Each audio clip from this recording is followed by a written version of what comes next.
So at Netflix, they were very famous for their culture memo. You can look it up.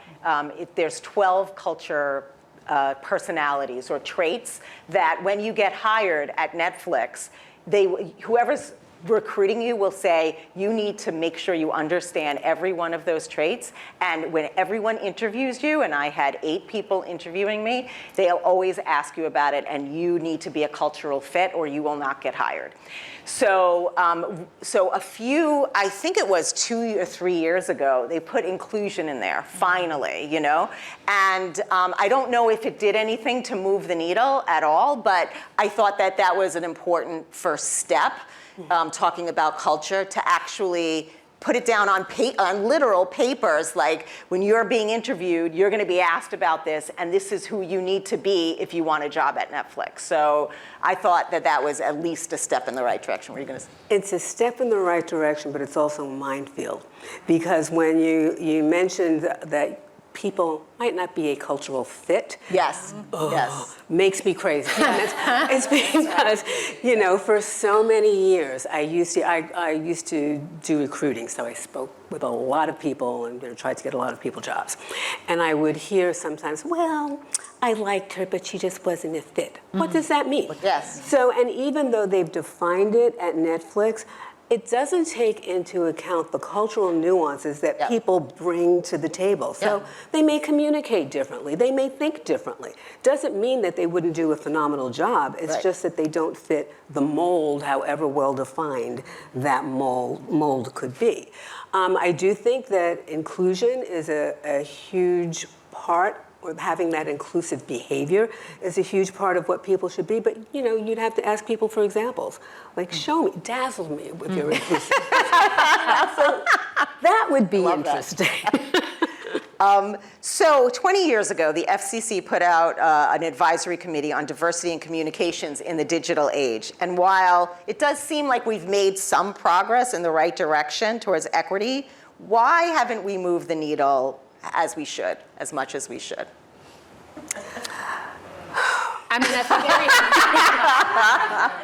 I think honestly, everything that we've talked about. I think the approach to the work has not been as comprehensive or holistic as it needed to be.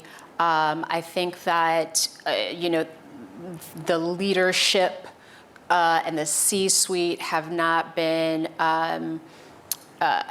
as connected to the promise of the business case.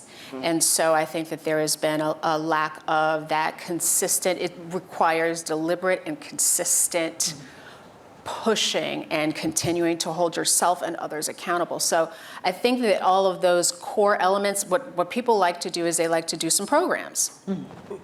Or they like to go to the HBCUs and make themselves feel good for a little bit and say some things on the stage about how great their industry is and how great the people are and all those things.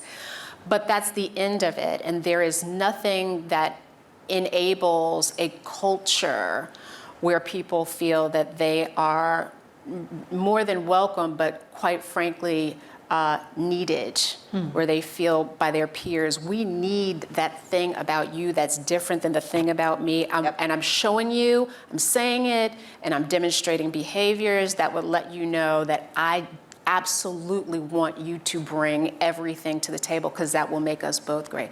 So that's why we're still here, because the critical elements of moving this work forward, we're just not, on the whole, consistent and deliberate about it over a prolonged period of time. I had a boss that said to me, you know, I was pushing for diversity, and he said to me, diversity is not your job. And I said, you are wrong. Good for you. I said, you're wrong, sorry, diversity is everyone's job, and I'm gonna continue doing it my way, and I'm sorry. I love it. I disagree. And I think, you know, I think there are a lot of people out there like that, like me, but I think that when they have a boss like that says, it's not your problem, it's not your job, they'll go, oh, okay, like, oh, okay. You know, no, it's not okay. It's not okay. It's all our jobs, you know? And I remember we were doing, I ran global education for Netflix all over the world. And I had just come into the company in August, and in October we were doing a training in Colombia. And I looked at the trainers and I said, you have all male trainers, you need to find a female trainer. And they looked at me like, really? And I was like, yeah, I don't care what you do, I don't care how you do it, find a female trainer. And they're like, okay, you know, and I just come in, I knew nothing, whatever. And I actually ended up going down to Colombia, and the women in the audience came to me and said, I can't begin to tell you how much it meant to us to have somebody that looks like us training us. Yeah. And so it's really not only about the numbers, it's about the perception, and it's about the reality, and it's about, do I see somebody that looks like me in a leadership position, in a more senior position? And I think it's all of our responsibility to make that happen.